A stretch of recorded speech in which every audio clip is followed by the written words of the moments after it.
Hello friend, आशा करती कि आप लोग अच्छे होंगे, मस्त होंगे। आज हम आप सभी को इस वीडियो में शिक्षण कौशल की विशेषताएं के बारे में संपूर्ण जानकारी देंगे। शिक्षण कौशल की विशेषताएं। अर्थ एवं परिभाषाओं को जानने पर शिक्षण कौशल की विशेषताएं स्पष्ट होती है। इन्हें इस रूप में देखा जा सकता है। पहला, किसी भी शिक्षण विधि का प्रयोग करते समय शिक्षण कौशल विधि की प्रभावशीलता में बढ़ोतरी करते हैं। दूसरा, शिक्षण कौशल शिक्षक के कक्षा शिक्षण के समय व्यवहार की एक इकाई से संबंध रखते हैं। शिक्षण कौशल के प्रयोग से शिक्षण प्रक्रिया सरल तथा अधिक सुगम हो जाती है। चौथा, शिक्षण कौशल शिक्षा के व्यवहार है जब यह कक्षा शिक्षण से संबंधित कार्य करता है। पाँचवां, शिक्षण कौशल के द्वारा शिक्षण के पूर्व निर्धारित उद्देश्यों की निष्पत्ति लिए जाने की संभावनाओं में वृद्धि होती है। छठा, शिक्षण कौशल के माध्यम से शिक्षक शिक्षार्थी के मध्य अंतःक्रिया प्रभावशाली ढंग से विकसित की जाती है। आइए अब हम जानते हैं शिक्षण कौशल के विकास के बारे में। शिक्षण प्रक्रिया के अंतर्गत शिक्षक शिक्षण कौशल में सुनियोजित एवं समन्वित ढंग से कार्य करते हैं। भावी शिक्षक को इन कौशलों के बारे में जानकारी तथा प्रशिक्षण होना चाहिए।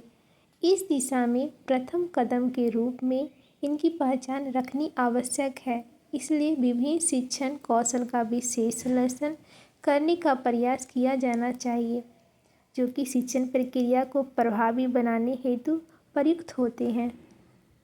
एलन ने स्पष्ट किया है कि विभिन्न शिक्षण कौशलों की पहचान करना तथा शिक्षण प्रशिक्षण के समय कौशल का विकास करना, शिक्षण योग्यताओं में बढ़ोतरी करना।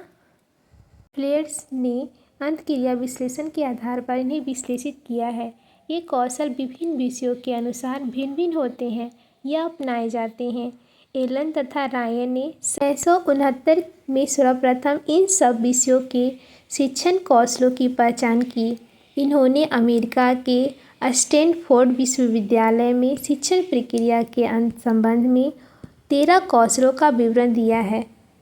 पहला है पुनः दूसरा उद्दीपन परिवर्तन, तीसरा उच्च स्तरीय प्रश्न, चौथा समीपता, पाँचवां छात्र व्यवहार का ज्ञान, छठा सेटिंग प्रेरणा, सातवां नियोजित पुनरावृत्ति, आठवां व्याख्यान, नौवां पूर्वबलन, 10वां खोजपूर्ण प्रश्न, 11वां प्रश्न पूछना, 12वां विकेंद्री प्रश्न, 13 दृष्टांत देना। स्टैंडर्ड्स ने भी शिक्षण कौशलों को विश्लेषित करने का प्रयास किया है।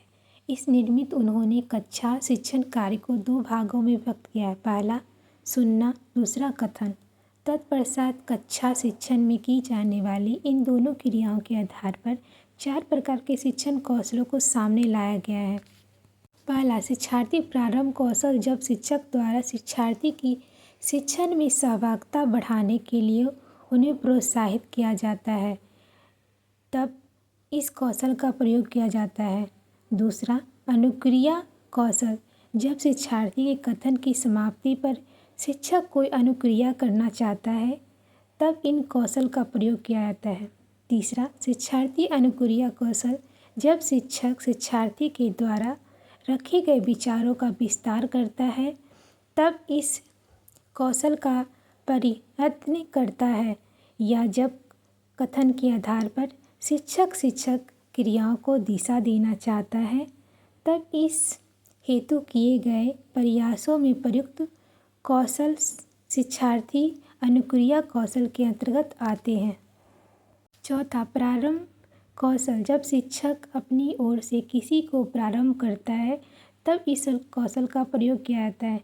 भारत में इस अनुसंधान के कार्य एवं प्रयोग हुए हैं। राष्ट्रीय शैक्षिक अनुसंधान एवं प्रशिक्षण परिषद NCERT ने एक टीचर एजुकेशनल सर्कुलरिज्म नामक फ्रेमवर्क को निर्मित कर शिक्षण आरंभ से काम आने वाले कौशल का वर्गीकरण किया। बड़ौदा विश्वविद्यालय के centre of advance study doctor BK Parsi, MM Bhattacharya एवं इब्राहिम ने शिक्षण के निम्न 12 कौशलों को बताया। पहला, समीपता प्राप्त करना। दूसरा, श्यामपट्ट का प्रयोग करना। तीसरा, शिक्षार्थियों के कार्यों का प्रोत्साहन। चौथा, पूर्वबलन। पाँचवा मौन तथा अशाब्दिक अंत प्रक्रिया। छठा उद्दीपन परिवर्तन। सातवां अनुदेशन। आठवां पाठोपस्थान। नौवां प्रश्नों की प्रभावशीलता। 10वां खोजपूर्ण प्रश्न। 11वां व्याख्या करना। 12वां दृष्टांत देना।